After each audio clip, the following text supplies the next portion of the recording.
Hey healers, welcome back to my channel. This is Sarada Muladhara, the rootchakragoddess. I bring you a message about service. Hi. Hey y'all. So the topic of my talk today is I'm here to serve. How can I help you? So come on in y'all. Let's chat. Drop your city, drop your zodiac sign. Say what up though. I'm Sarada Muladhara. I'm also known as Amira El-Baladi of Sacred Stripper. You can read my essay, Sacred Stripper in Towards Bodily Autonomy, on how I created a spiritual support community for sex workers and survivors and why I created that. And I want to talk today about the concept of spiritual service, like what it means to be a servant of God, what it means to be in service to others, in service to the earth, Mama Gaia, and what service isn't. And how being in an alignment with your destiny to serve grants you total spiritual, sexual, financial, emotional freedom as long as you stick to the path.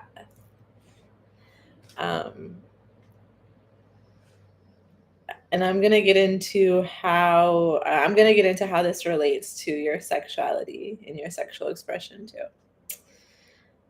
So what's up, y'all? Say hi. I'm glad you're here. Okay. So, because of the nature of the way that society is set up, the past couple generations, there's been basically like a women's movement for women moving away from like just being like domestic servants, basically, and being in the workplace, doing different things. And then recently there's been a movement going back, like, okay, we don't actually like this, like we don't want to work. Whose idea was this? And so we start to find like the ways that actual real struggles that people really do go through have been co-opted to trick those people into working against themselves. So like, yes, women, we wanted things like sexual freedom, emotional autonomy, financial sovereignty, freedom from abuse and murder and domestic terrorism in the home. And there's things that we wanted that seemingly the appeal of feminism is that those things would be granted through this movement, ostensibly. So people join the movement thinking that it's for them, and then a generation or two later, the flaws in that system actually become extremely readily apparent. Okay. Do you see what I mean?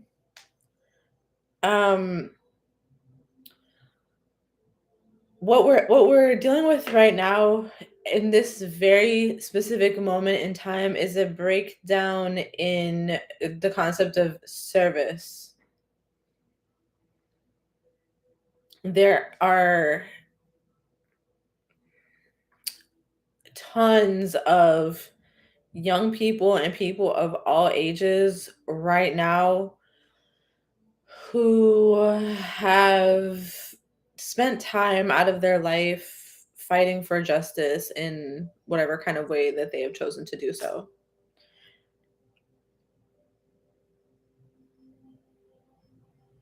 And pretty much the futility of that is coming to the surface now. Like everybody's being confronted with the futility of everything that they've ever done that hasn't granted or yielded the outcomes that they wanted. And usually we don't actually do things in service to God, even if they seem to be in service to God or in service to all of humanity. We have a selfish reason. if we don't have a selfish reason, our survival instincts are not fully online as humans. But we know that all different types of beings and entities occupy human vessels. So, what about your vessel? What do you carry within your vessel? And what is the medicine that you carry and that you pour out for others? I'm here to serve. I'm a spiritual servant. And that does not mean that I take on the baggage for other people. That does not mean that I hold the space open for them in the gap in between what they are and are not willing to do for themselves. I do not pacify people's egos. And I don't try to make them feel better about things that are shitty. I don't pathologize normal human responses, or even normal responses of an etheric being. Like, I don't pathologize these things.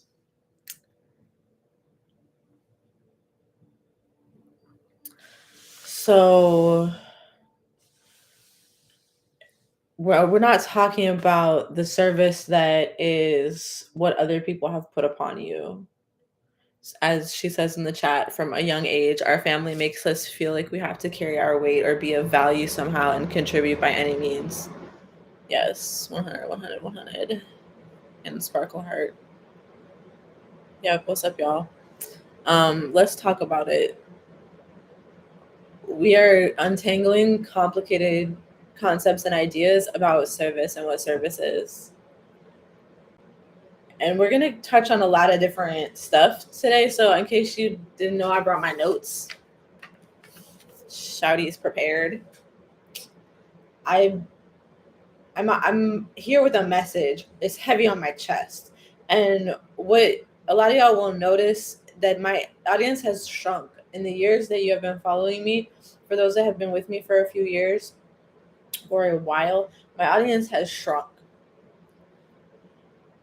because it's not always better to serve the masses.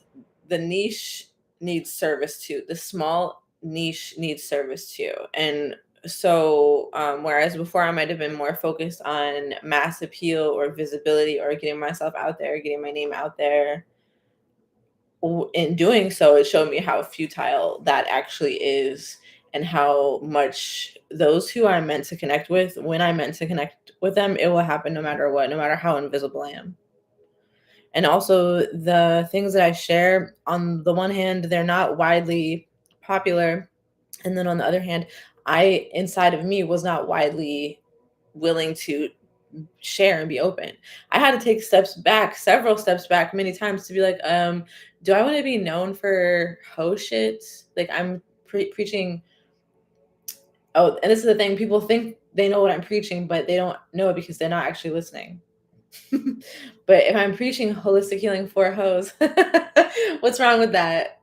Why shouldn't hoes heal? But anyways, I had to wrestle with this within myself of like, do I want to be known for this? What do I want to be known for? And am I here just to carry this for everyone else because everyone else is all happy and excited that I'm open and I'm me and I'm talking about things that are too taboo, and I don't owe that to anybody to do for you. So, and I don't do it for you. But that's the thing that we're always conned into of like, I do this so that somebody else can see that they can do it too. No, bitch, fuck you. Fuck you and what you do. It ain't got shit to do with me unless you pay me for coaching or unless you in my team, on my team. Fuck what you heard. I don't give a fuck. Okay, let me stop. And so here's where it gets really tricky with the concept of service and servitude, is that people will get it really twisted and they'll think that, like, they don't know, right? They're in a survival mindset. And anybody can occupy this. So you always have to be conscious of where you're falling in the scheme of things with other people, okay? So don't be afraid to chat back with me, you guys. I'm here. I'm here to chat with you. So yeah, like one of my students that I work closely with earlier was saying that, like, she was like, I was just thinking about how you used to show up so much and you don't do that anymore and it made us miss you. And I think about that all the time. A lot of times when I'm having low self-esteem moments or moments where I'm like scared to show up, I'm like, this is crazy because there's literally a gang of people that will be right there tuned in as soon as I do show up, and they can't wait for me to go live. They can't wait to hear what I'm going to talk about. They want to know. They're with the program. They're on the frequency. They're showing up for it. And so for me, then it becomes even more tension of preparing myself and getting myself ready and knowing that, like, I don't have anything to prove. Like times before where I thought I had to be so useful, I had to be so much, I felt that I had to be in servitude because I didn't know the difference between service and servitude. And this goes along with the curse of spiritual slavery, which goes along with the curse of sexual slavery. Because as you guys know, so I have different alter egos and avatars that I applied to myself to create through. So Sarada Muladhara, the root chakra goddess, she is one. Amira Barakat El Baladi, the sacred stripper, she's another. Okay. And so I tuned in with Amira deeply today, and I saw how hurt she is and how scared she was. And I'm like, damn. Um, because she's really soft and she's really feminine and she's really youthful and she's really flirtatious and she's really fun and she's really friendly. And so she's really beautiful and she's really happy. She has a great life. She has lots of friends. Her schedule is full. She's booked and busy. She's a bad bitch. Okay. And it's just so crazy how people will take a person like that and they will think that that is their jackpot. Like they're like, jackpot. And so you combine that with a inner cocktail of abandonment issues and codependency, needing to make other people feel good so you can feel good. This is a perfect match. So one of the things that I was meditating on before when I decided to give this talk today is that submission to source is the greatest form of submission, and abuse only occurs when you're not in submission to source. But codependency interferes with destiny, and it destroys your connection to source, and it destroys your ability to serve and to be served adequately. It interferes with wholeness, it interferes with love, it interferes with wealth. I'm going to break that all down. Okay, codependency.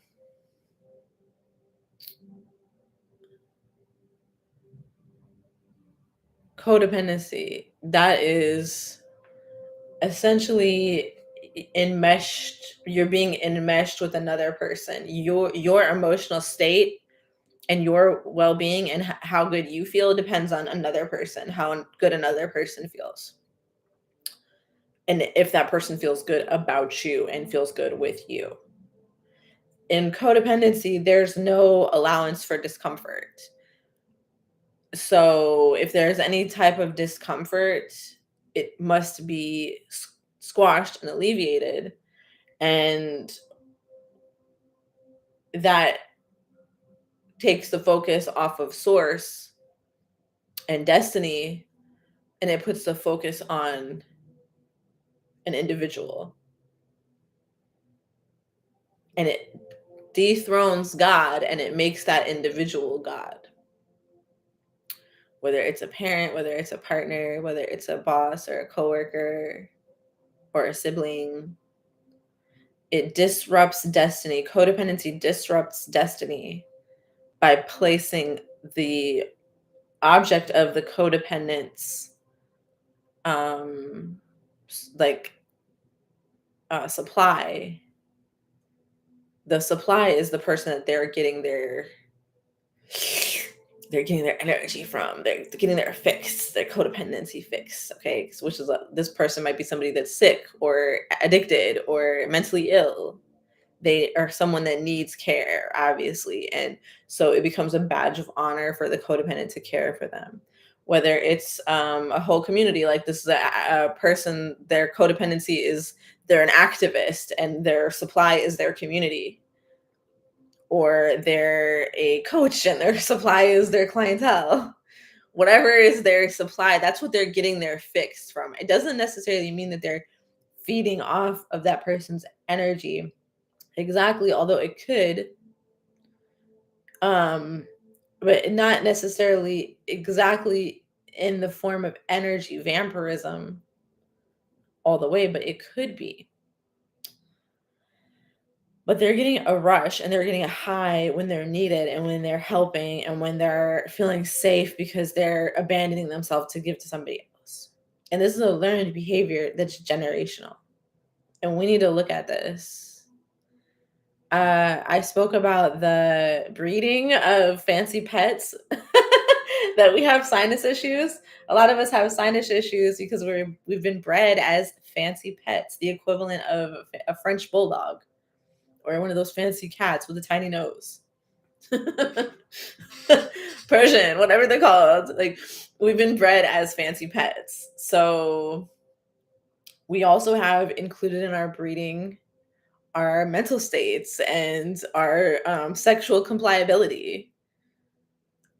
Everything that we are is generational, and it's been layered and layered and layered and layered and stewed for generations. Indeed. Indeed it has. My goodness. So that's crazy.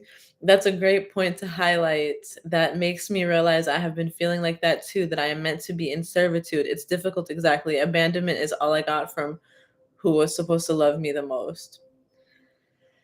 And certain bloodlines they adapted that way. They adapted that way to abandon their children, to be cold with their children. So can you guys think of reasons why? Like, what is the reasons behind these adaptations? For each lineage, it's different, but maybe the same because we are all here on Earth. Okay, but I'm not gonna give you all the answers, you know. Take my course, Root Lock. You will love it. If you like this conversation, you will love Root Lock. You will love it. So if you have any questions, just ask me. So this is what Sarada Muladhara taught me, okay? Because I'm telling you guys about my different alter egos that I have. Hey, and make sure you guys, if you're watching on Instagram and Facebook, make sure you subscribe to YouTube also, because that's the best place to catch my lives and to catch my videos and to interact and to go back and watch them later. And if you're on YouTube, make sure you hit that like button and leave a comment. It really helps my channel. I love when you guys watch my videos, and I love when you comment and you keep the conversation going. I love to hear your 2 cents. Yes, it really helps. Thank you so much. So yes, let's talk about it. Let's talk about it. And I love YouTube because the thing about YouTube is you can watch it on TV. That's the drawback between Facebook and Instagram, unless you have a whole hookup, a whole nerd hookup. But YouTube, you can just go straight to your Roku and you can subscribe. You can watch my videos. You can binge watch my videos.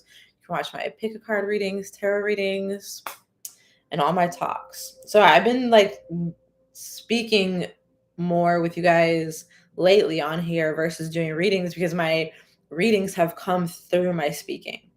The message that I would be pulling cards to give you is just coming through my communication. So she said, I saw this also amazing point about sinuses and genetics. We are fancy pets. There's a theory called zombism that is about highlighting that. I will find again. That's interesting. I need to look that up. Zombism. She said, hey, you're on my TV right now. Yes, that's so cool. Don't watch TV, watch me. Oh wait, I'm on TV. Huh? Welcome, and you guys welcome. Yeah, and thanks to you guys when you share the posts to your Facebook and to your Instagram, and you share the YouTube videos. Thank you guys so much. Word of mouth is really like the thing. Is really the thing. The way that people find out about me is word of mouth, and that's the best way. Because if you guys have a good experience with me, or even if you're like, what the hell? But just like sharing is caring. Thank you. I do not have Snapchat. Do I look like a 17-year-old girl? Or a 45-year-old man? I'm sorry. No, I do not have Snapchat. I'm not on here for that. That is so funny. What is this? What is this? Okay, so back to the topic. I'm here to serve. Now, this is not talking about sexual servitude, but when you are serving God and you're in submission to source and you're following your highest destiny, it lets you have better sex and it lets you get more of what you want. And now let me explain.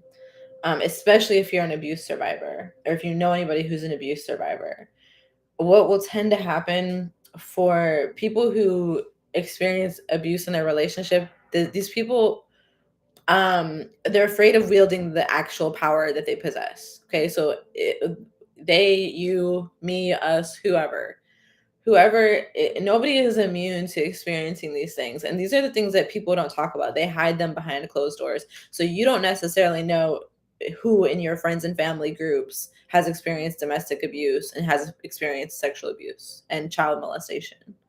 You don't know what people have going on behind closed doors in their families. And you best rest assured that it's probably some toxic shits. Okay, I'm just saying, because these are secrets for a reason. And when it comes to the family secrets of sexual violence, ritual sexual abuse of children in particular, nobody remembers these things. They don't remember. And if they do remember, the reason why a lot of times people will feel upset because they remember something and other people say that that didn't happen. But it's a generally a miracle if you can remember it, especially if you experienced what you experienced was ritualistic. Because even if it's not an organized ritual, the ones who conduct these essentially these rituals, which is a session of abuse, they're likely operating at some level of engagement with occult sciences, whether they are aware of it or not. Because these things are secret, they've been buried in bloodlines to the point that there's even um, mechanisms within the individual's own brain that will keep that person from even knowing and even remembering what they just did. So I'm not saying any of this to excuse anything at all. I'm just educating my audience to help you understand more what things mean, how things happen, how you can help yourself heal and prevent this from happening to others, and how you can identify these generational curses within your bloodline.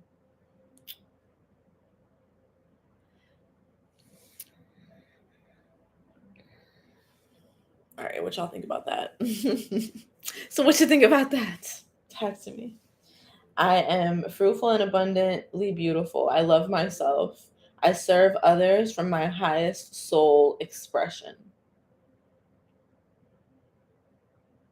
So I'm here to serve. I am not meek. And by appearing meek has led some people to mistakenly see me as weak or try to test my strength and try to test my power.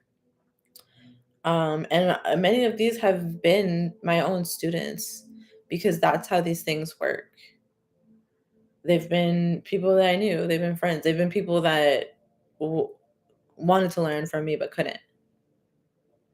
Um, because there's certain little ways that people will try to keep you in servitude, and they don't understand the difference between servitude and service either.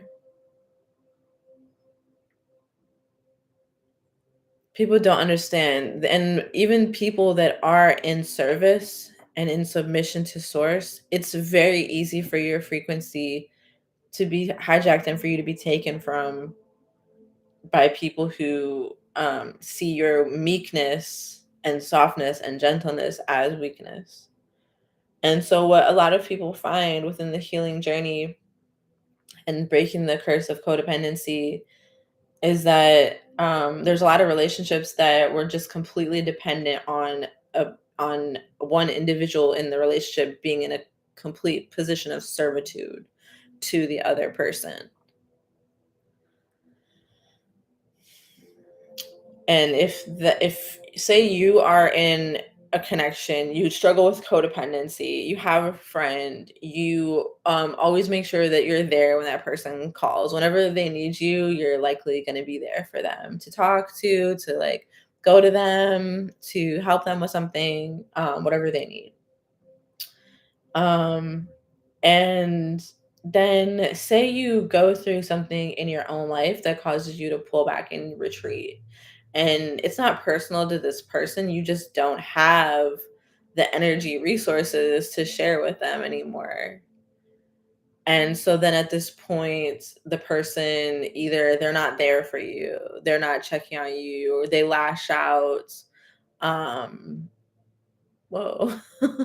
They lash out, and they get upset, or they, something happens. It comes to a head and there's conflict.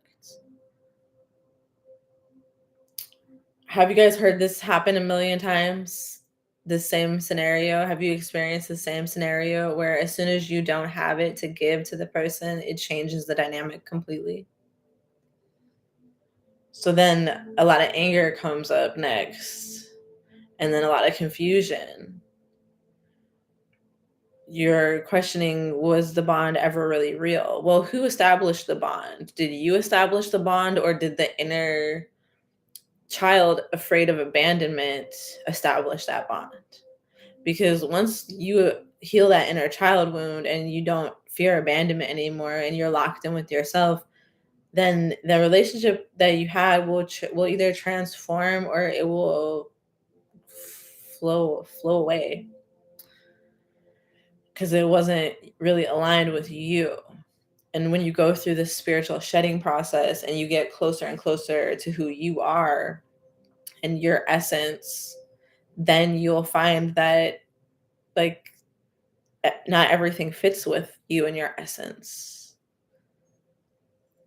And if you've been forced into a certain puzzle piece your whole life that's not actually how you're actually shaped naturally, then you're not going to fit with the same stuff when you heal on the other side of it. And that can be a very lonely journey. That's one of the reasons why I created Heaven on Earth Holistic Healing for Hoes community, Hoesarehealers forever. The reason why I created the Heaven on Earth community was because I wanted a community to hold me in my transition from being a full-time sex worker to being a full-time spiritual worker. It worked. I surrounded myself with the most gentle people on earth for the most scary and difficult moments of my life. And I made it. And I didn't just made it. A lot of us made it. And we in there. We in there now. And now the thing is solid. And, you know, it's easy to run things on autopilot more and more. And as I build those structures in, then I have more freedom and ease in my life. And that only is possible because of detoxing from stress, breaking my stress addiction. And I wouldn't be able to do that if I had a bunch of people stuck up my butt that were counting on me to make moves that would benefit them.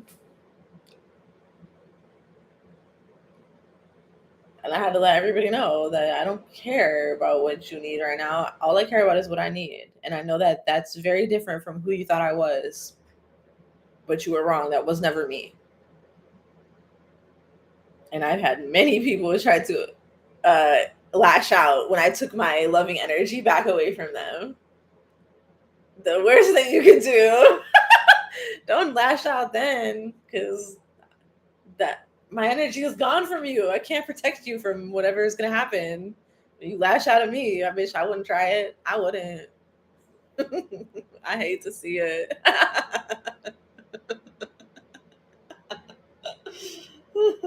That's the worst time to try me.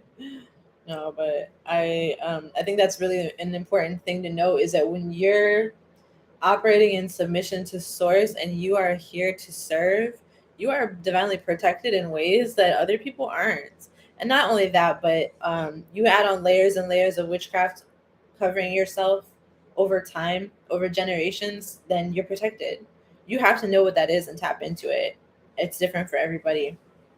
And the more you believe in your mission and your position, the more protected it will be. So you guys know I started the space, supported spiritual community for sex workers and survivors. I used to just go live every day. I used to just go live with you guys every single day and just chat, do EFT, tapping and pull cards and talk shit about bullshit. So I was able to build up my base that way and where people felt like they really knew me. And that made people really excited to come into my world. And then I had to learn that I was struggling with codependency. And so as much as I had like been so excited to draw people in, I also felt like I didn't have any emotional distance from them and that I had to be on 24/7 and I had to make sure everybody was happy with me. And it just was so overwhelming and such a huge responsibility that I just did whatever I had to do to get it off of me. And this, like you said in the chat, is this why you feel guilt when you leave and establish a boundary, the codependency? Exactly. It's the guilt. Your guilt is in your solar plexus and in your sacral chakra. Those are some of your lower chakras in your pelvic cradle and behind your belly button, in your middle body. Think about all the organs we have in there. They're all stacked up on top of each other, and all our emotions are in there with them. And all of our life experiences is all there, right in the gut, right in the gut, right in the womb, right in the solar plexus. So that's where we feel the guilt. And it will be hard. It took years. It's a thing. It's a thing. These things that we work on, they take a lifetime because it's reinforced with consistent practice. So if you've already spent your lifetime and your mother's and your grandmother's lifetimes, and your great grandmother's and your great great grandmother's lifetimes, being codependent and deeply enmeshed within the family and within other people's needs, and completely self-abandoning yourself and aligning with serving other people ahead of serving yourself, it's it's not just a habit at that point, and it's not just a personality flaw at that point. It's a means of survival. It's what feels safe. And that's not just going to go away. Okay. I am inspirational. I am beneficial. I am strong. I am smart. I am sweet. It's not just going to go away. So we use affirmations to rescript. We literally the things that you do to change these maladaptive coping strategies is fantasy. You fantasize. You write a story about what your life is like without it. Like, oh, I on my stress addiction, I doom scroll until I like fall asleep with like my phone right next to my head, and then I wake up and I don't feel rested and I drink coffee. And then I stress out some more and I watch the news and I stress out some more and I talk to my homegirl about what she's stressed about and I stress out some more. And so we like a lot of times the things that we need to rid ourselves of the most, we're actually unconsciously drawn to like magnifying it and increasing it. For some reason. So we have to actually stop ourselves and make ourselves decrease our stress levels. We have to see ourselves as somebody who's not bending over backwards for other people, but instead other people bend over backwards for us. And you have to understand that everyone is different and everyone likes different things. So some people prefer to serve others and like dote on them. And some people prefer to receive that type of treatment. Okay. Some people don't want to do either. Some people want to do both reciprocally. So what about you, boo? What you want? What you want to do?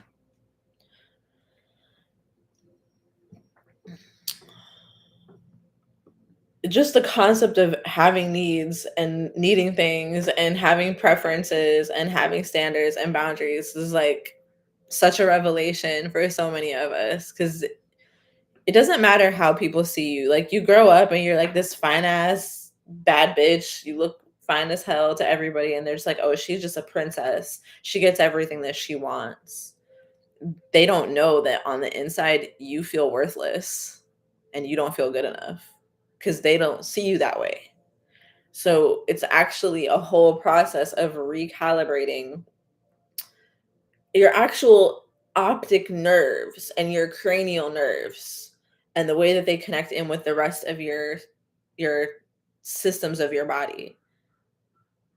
You have to retrain your entire feedback loop. So this is what I've been working on with myself this past year and what I'm teaching you guys in Root Lock this year. Oh my god.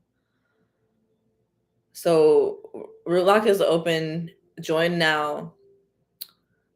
We just did our Heaven on Earth Reiki 1 and 2 class. You guys can catch the replays. That's self-study. It's not a big deal. We're taking the month of December off for Root Lock.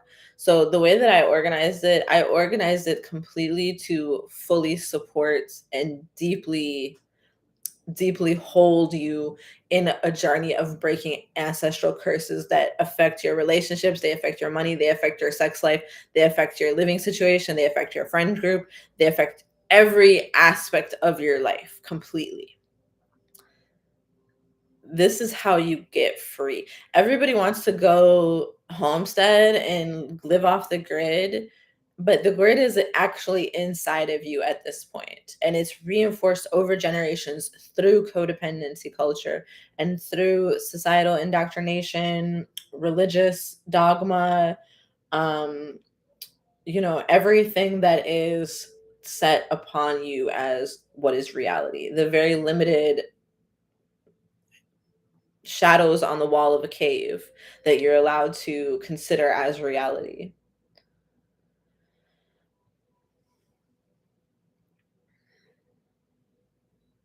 That's what comes first. You got to break the grid down first inside of you and connect to the Earth's crystalline grid first before you want to live off grid, because you're going to need the Earth's crystalline grid to live off of. This is one of the reasons why it's been so hard these past few years, is because we're preparing to make that shift. Whether we're making the shift, whether the next generations of our lineages are making those shifts, some of us, we might never leave the city, but we're still undergoing a chemical process that's designed to enable massive shifts on Earth, letting the Earth go back to being a heart-centered planet.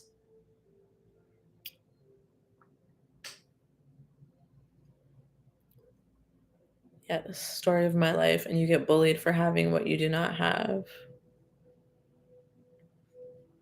Now everybody that got bullied for being weird is being sought after for having spiritual gifts. And this is the time where I've been talking about this for years. I remember 5 years ago being like, in 5 years, everyone's gonna want to have made sure you did your fucking shadow work. Because if you don't do your shadow work in 5 years, bitch, you gonna be sorry. Was I lying? Was I lying, y'all? Was I lying? I was like, everybody needs to do your shadow work now. So I set it up for you. I have everything you need. I have everything you need. I come from a very troubled past, an extremely troubled past.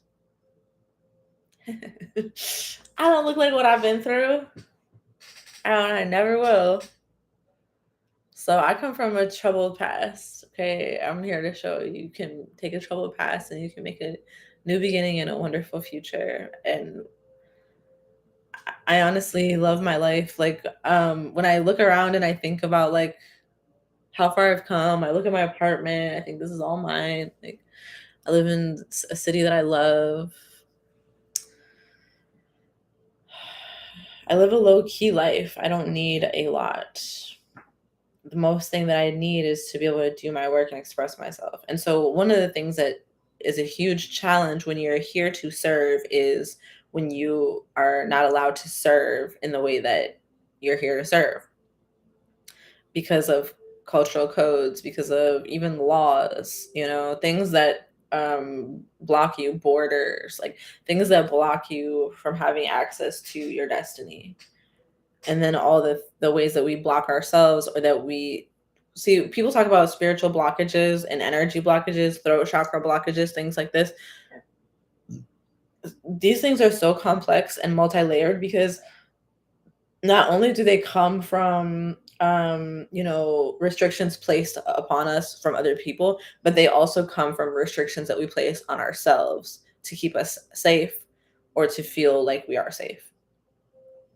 So there's things that, like for example, say you have a secret and you want to tell somebody, and then you don't tell anybody, but you end up blurting it out in your Instagram stories one day. And that's overexposed. It feels like, oh my God, I overexposed myself. I said too much. But it's because that need was so great that it had to be met, and it took over. At that point, you weren't in control because you had a need that was so great that needed to be met.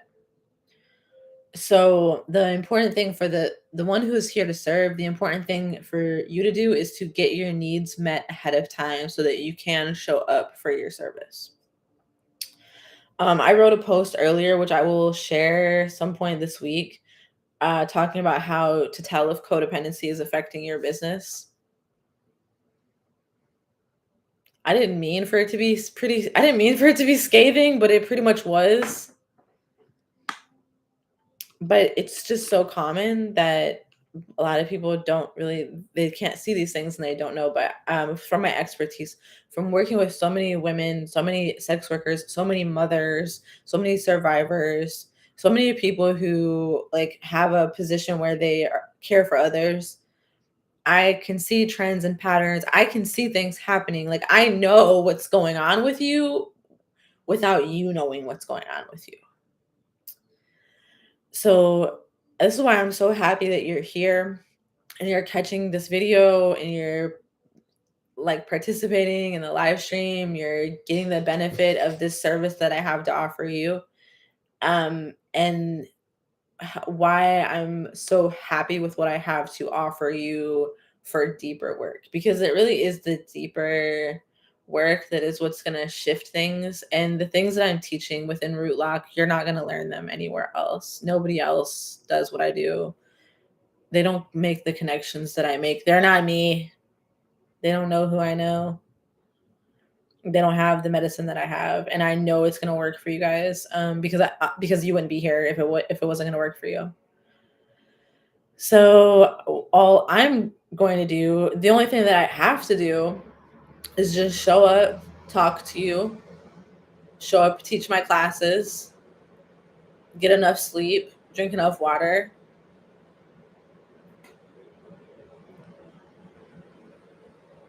stare at myself in some screens once in a while,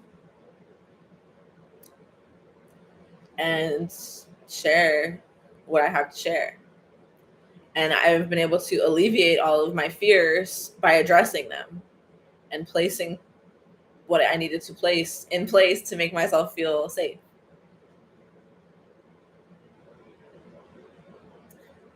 Hey, my babes. Hey, my babies. My Reiki babies. So I'm a Reiki mother. In my Reiki system, heaven on earth Reiki, we don't call ourselves Reiki masters. We call ourselves Reiki mothers. And for the gender non-conforming people, they have created a term called Reiki matrix. which is similar to the word mother in different languages. Isn't that cool?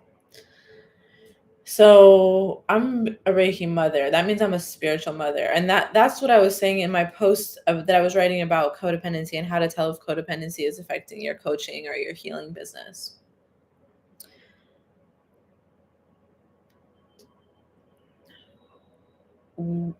We are more affected by our mothers than almost anyone else. We're more like her than almost anyone else, and we're also more unlike her than almost anyone else because we actually have the close enough proximity to compare every aspect of ourselves against every aspect of her. Hi. So in this community, everyone's your mother. Oh my god, that sounded scary, right? No, but this is so funny. That's what one of the healers said. She was like, I'm learning to mother myself in a community where I'm surrounded by spiritual mothers. I have many mothers.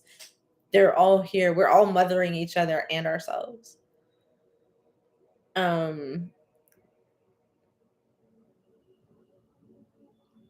So that's how we learn healthy techniques of mothering. We don't expect ourselves to already know that because that would be expecting a lot. It would be expecting a lot. So we model repair after conflict, even if we didn't see that modeled to us. And we model what it looks like to like set boundaries and stand up for yourself and just be yourself and be big and bold, even if it like some people are like, who does she think she is? Beyonce. So no, we need this. This is for us. I've gone back and forth so many times. Like, why do I do this? Maybe I should just shut this shit all down and leave it alone. I've created different businesses that didn't have as much of the community component at the core. But when I took my time to think about why did I start doing this, you know, it doesn't matter. Some people are always going to be like ungrateful or take it for granted or not appreciate or think it's what it's not or whatever. But it doesn't matter. It does not matter. They're just the wounded children. All of us are just wounded children. We're just little babies. We're just little babies and we just need to be held. You don't try to reason with a child that's crying. You just hold them. No, I hate it when you why does you always do this? I was gonna respond to the comment, but I didn't get a chance, and then she deleted it. She always does this. I hate that. Please don't do that. You guys, this is what I'm saying. Just don't overshare. Share what you want to share, and just let it be there. Don't get all anxiety about it. So this is a perfect example, okay? Is codependency affecting your relationships? You want to share something, but you're too scared to let it be there. If you don't get a response, you might have an anxiety attack. Okay. No, because this is another thing too, okay? That like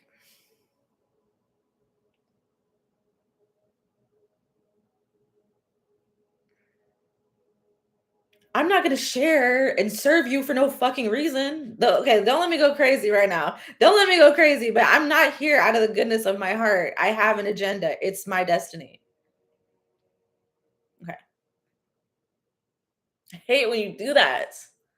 I actually know my clients and my constituency well enough to know what I hate when you do. I actually pay attention to you guys. This shit is funny. I'm not no fucking parasocial ass influencer. I actually pay attention to you guys, actually, as individuals. But anyway, let me stop. Let me not get all crazy about it because I'm like, can you pay attention to me as an individual? This is the thing, and this is why I had to go so psycho and just lose all my followers and push people away and like make people not like me and just take my time away from people and let things ride when people misunderstood me or misinterpreted me or whatever, is because it's not about me. Like when I say I'm here to serve, I'm serving in a capacity that takes me out of it. So as a result, the followers, like, they're not following me. They're following themselves into what they need me to be in that moment.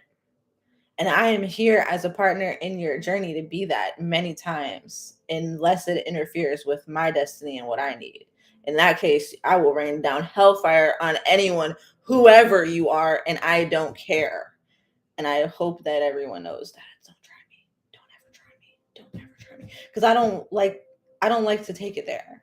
And unfortunately, within the way that the world is, like, the people that you most have to protect yourself from is the people that like you the most and love you the most and are drawn to you and gravitate towards you the most, including your clientele when you're in business, because they're the ones that can do a chargeback if they want to, or whatever. They're the ones that can say something negative about you and or leave a bad review or tell people this and that, and it has weight because you are actually associated with them. They actually know you, or they actually worked with you.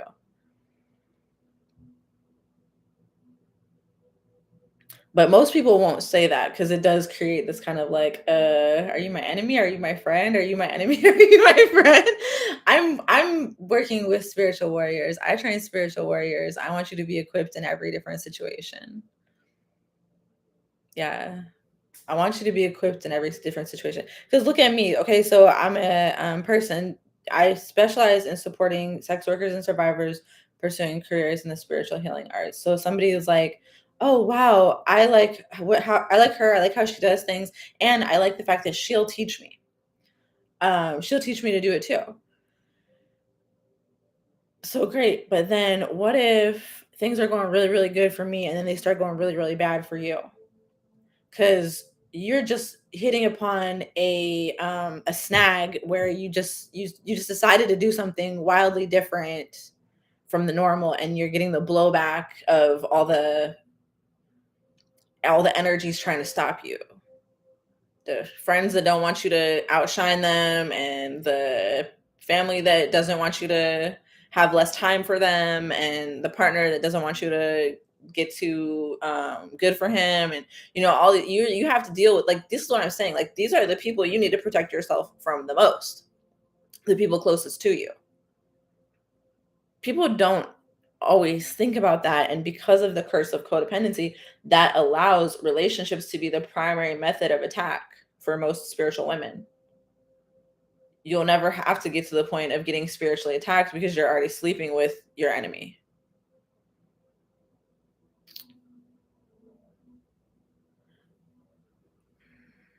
And it's hard to go back and look back on relationships in the past and look back later and be like, what the fuck? What was that?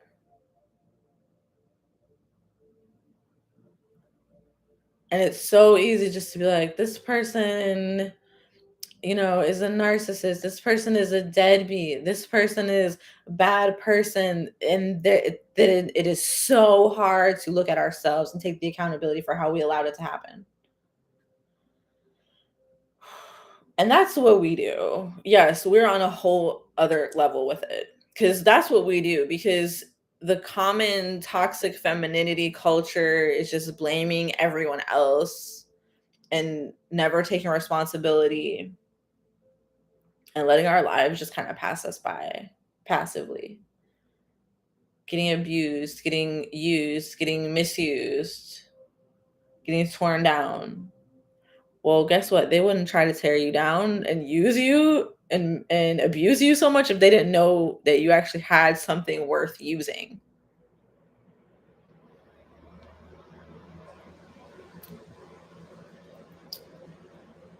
They knew you had something worth using.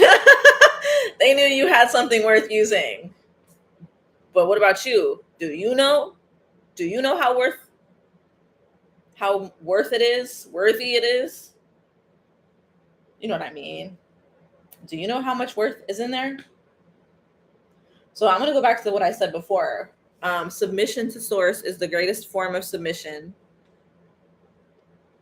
Abuse occurs when not in submission.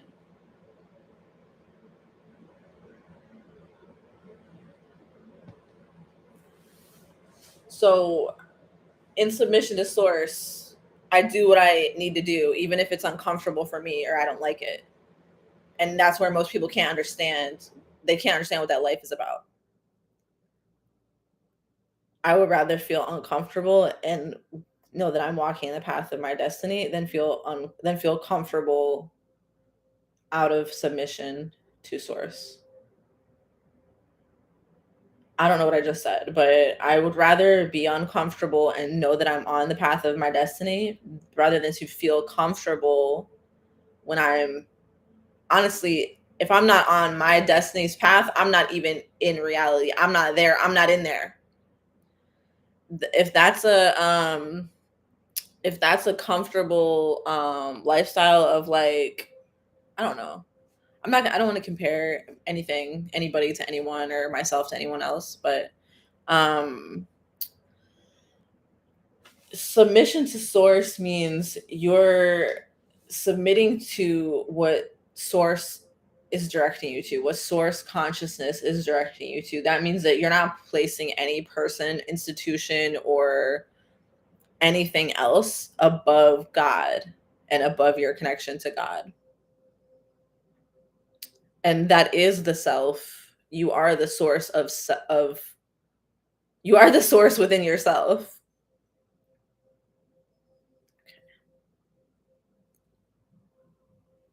You're so self-aware and have always been spot on. I appreciate your honesty and how you model your process so authentically. The community you cultivate is special. I'm honored to be here with you. Thank you. I'm glad you're here too.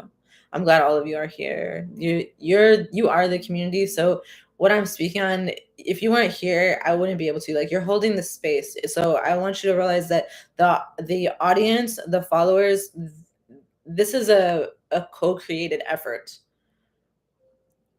I'm a teacher because I teach what the students came to learn. I'm a speaker because I speak on what the listeners came to listen to. And my message is for you. And it's for me too. It hits me first.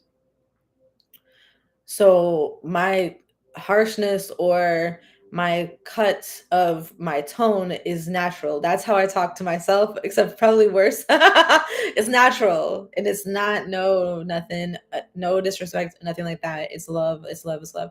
And I am just as capable of falling into ego traps and traps of codependency and fears of abandonment as anybody else is. So she was saying that she was like, I don't know how you do it. Like, you know more about me than I know, and you know even what I forgot. That's why I'm here with you for those times. So I am here to serve. That's not who I am, right? So you see me, you see me on the street. Like, I'm not here to serve. No, like, I'm not here to serve. I'm not delivering. Whatever I'm doing is my own thing. Okay. If you see me in a social situation, like, I'm not necessarily up for talking about trauma. These things are my work. Like, this is what I do for my work. So this is exactly why I told you guys to make sure that you subscribe on YouTube and you watch my live on YouTube, because it just randomly crashed on Instagram and I don't know if I'll even be able to save it. Yeah, it's totally gone. It might be in the drafts. Okay. So this is why I don't depend, even though I have the largest following on Instagram, and I don't I don't depend on it, and people rarely follow me on Facebook, but I go here anyways just in case because I'm going live on the other ones. But what I'm going to do next is just bring it all back to YouTube. But anyways, okay.